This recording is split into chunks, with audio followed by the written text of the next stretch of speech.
Assalamualaikum warahmatullahi wabarakatuh. Di sini saya Ganesh Wibisusena dan Muhammad Sarul Jailani ingin menjelaskan tentang PPT kami tentang HRIS atau Human Resource Information System. HIRS ini adalah sistem informasi yang dirancang untuk mengolah, dan menyimpan data terkait sumber daya manusia dalam suatu organisasi. HRIS memungkinkan perusahaan untuk mengotomatisasi banyak fungsi manajemen sumber daya manusia, termasuk perekrutan, pelatihan, pembayaran gaji, dan penilaian kinerja, sehingga meningkatkan efisiensi dan efektivitas pengelolaan SDM. Apa itu subsistem dalam HRIS?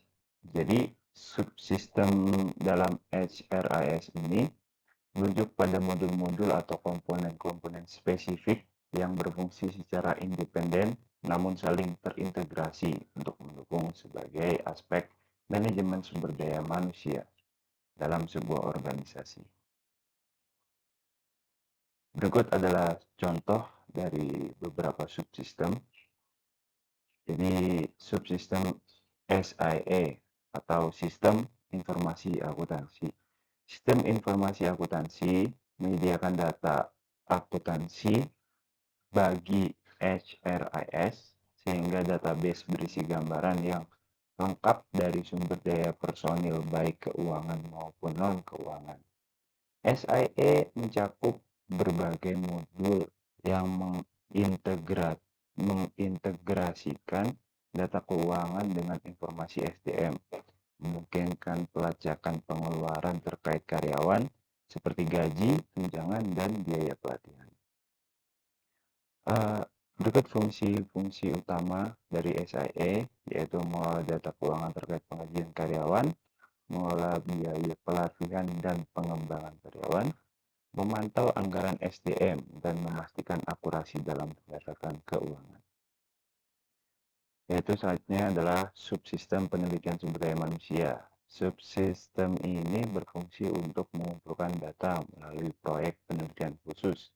Penelitian ini dirancang untuk menganalisis dan meningkatkan efektivitas manajemen sumber daya manusia dalam organisasi. Subsistem ini membantu dalam memahami kebutuhan SDM, mengidentifikasikan area untuk perbaikan, dan merumuskan strategi untuk pengembangan SDM. Berikut adalah fungsi utamanya. Penelitian suksesi atau succession study mengidentifikasikan karyawan potensial untuk posisi kepemimpinan di masa depan, dan analisis dan evaluasi jabatan, job analysis and evaluation. Menganalisis tanggung jawab pekerjaan, keterampilan yang diperlukan, dan mengevaluasi jabatan untuk menentukan struktur gaji yang adil. Penelitian keluhan atau grievance studies mengkaji keluhan karyawan untuk memahami penyebab ketidakpuasan dan mengembangkan solusi untuk meningkatkan kesejahteraan karyawan. Selanjutnya yaitu subsistem intelijen sumber daya manusia. Subsistem ini berfungsi untuk mengumpulkan data menghubungkan dengan intelijen SDM, sehingga data ini meliputi informasi pasar tenaga kerja, tren industri, praktik terbaik dalam manajemen SDM, dan data kompetitif. Intelijen SDM membantu organisasi tetap up to date dengan perubahan dan tren dalam lingkungan kerja yang dinamis. Beberapa berikut adalah fungsi utama dari subsistem tadi, yaitu mengumpulkan data tentang pasar tenaga kerja dan tren rekrutmen, menganalisis praktik terbaik dalam manajemen SDM dan industri, menyediakan informasi strategis untuk mendukung pengambilan keputusan terkait SDM. Data yang dibutuhkan ini informasi pribadi karyawan seperti nama, alamat, kontak, dan lain-lain.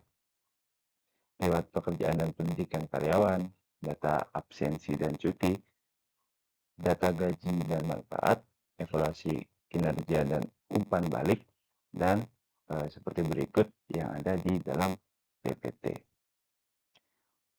Lalu ada informasi yang dihasilkan, laporan kehadiran dan absensi, slip gaji, laporan penilaian kerja, analisis kebutuhan pelatihan, laporan kepatuhan hukum dan regulasi, laporan turnover dan retensi karyawan, laporan rekrutmen dan seleksi.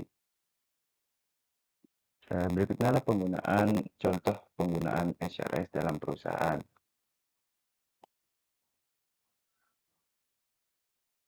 Contoh penggunaan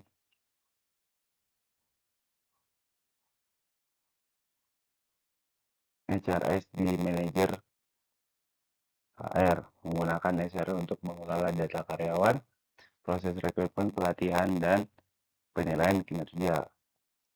Saatnya penggunaan HRS di karyawan, mengakses HRS untuk melihat data pribadi, mengajukan cuti, melihat slip gaji, dan mengikuti pelatihan. Seharusnya di manajer lini menggunakan HRIS untuk mengelola dan memantau kinerja tim kerja, serta untuk kebutuhan pelaporan dan analisis. Berikut adalah dampak HRIS pada perusahaan. Dampaknya, mengotomatiskan proses manual, sehingga mengurangi waktu dan usaha yang diperlukan untuk tugas-tugas administratif. Menyediakan data dan analisis yang akurat untuk mendukung pengambilan keputusan strategis terkait manajemen SDM. Mengurangi biaya administrasi dan operasional dengan mengotomatiskan banyak proses SDM. Selanjutnya ada memberikan karyawan akses mudah ke informasi pribadi mereka, seperti slip gaji dan proses pengajuan cuti. Selanjutnya ada memungkinkan perusahaan untuk mengidentifikasi kebutuhan pelatihan, mengelola program pengembangan, dan merencanakan suksesi. Selanjutnya ada menyimpan data karyawan dalam sistem yang aman dan terkelola, mengurangi risiko kehilangan atau kebocoran data.